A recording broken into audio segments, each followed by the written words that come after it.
Hola amigos, buenas tardes. Esta es una emisión más de Diálogos Jurídicos.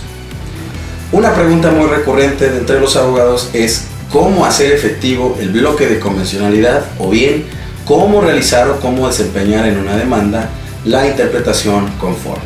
Y esto lo vamos a analizar puesto que es una manera muy sencilla.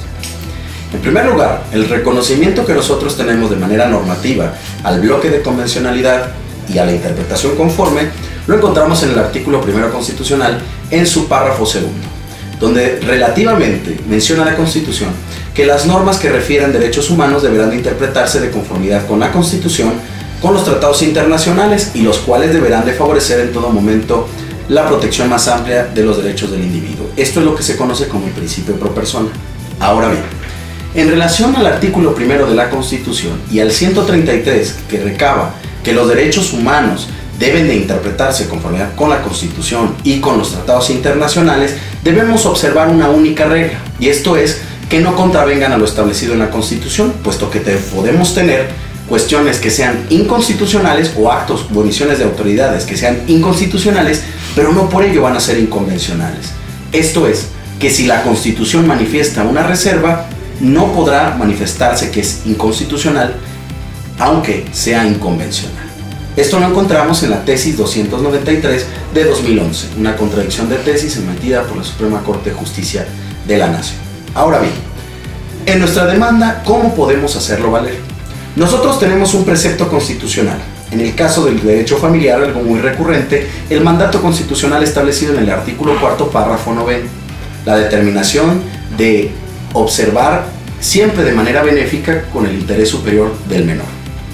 Esto es un parámetro constitucional. Sin embargo, existen otros parámetros que tenemos de manera convencional. Para que nosotros podamos redactarlo en una demanda, es importante señalar el mandato conferido a la autoridad establecido en el artículo 1, párrafo 3 de la Constitución, que todas las autoridades tienen en el ámbito de sus competencias promover, proteger, garantizar y respetar los derechos humanos de conformidad con la Constitución, así como los tratados internacionales. Y por otro lado, el artículo 133, que abre la llave para poder nosotros recurrir al tratado internacional. Ahí, una vez que nosotros encontremos este señalamiento, podemos entonces industar el tratado internacional. Siempre recomiendo yo que tú como abogado en tu demanda fundamentes por qué estás señalando ese acuerdo o por qué estás señalando ese tratado y poder encontrar una tesis que se adhiera al caso en concreto o al caso práctico.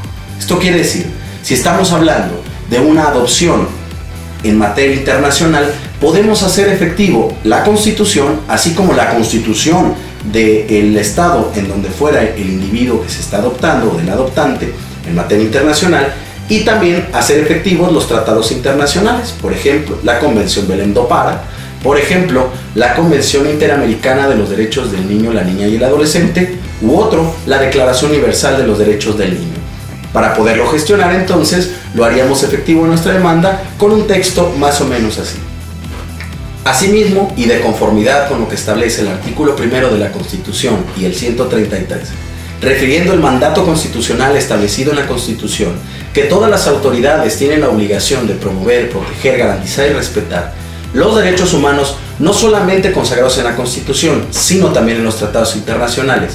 Esto a su vez, que el artículo 4 constitucional en su párrafo 9 establece que la autoridad está obligada a decidir en todo momento lo mejor y lo más conveniente al interés superior del niño, la niña y el adolescente, hago de su conocimiento y para su mención la aplicación del siguiente precepto normativo en materia internacional. Nosotros estaríamos presentando el precepto normativo de aquella reglamentación o de aquella ley que querramos mencionar y posteriormente tendríamos que comentarlo en el caso en concreto. Por ejemplo, si bien es cierto entonces que nuestra Constitución y los tratados internacionales reconocen dicha cuestión, es importante señalar que nuestro caso en concreto se relaciona en específico con esta mención. Espero haya sido de gran utilidad y nos vemos en una emisión más de Diálogos Jurídicos. Hasta pronto.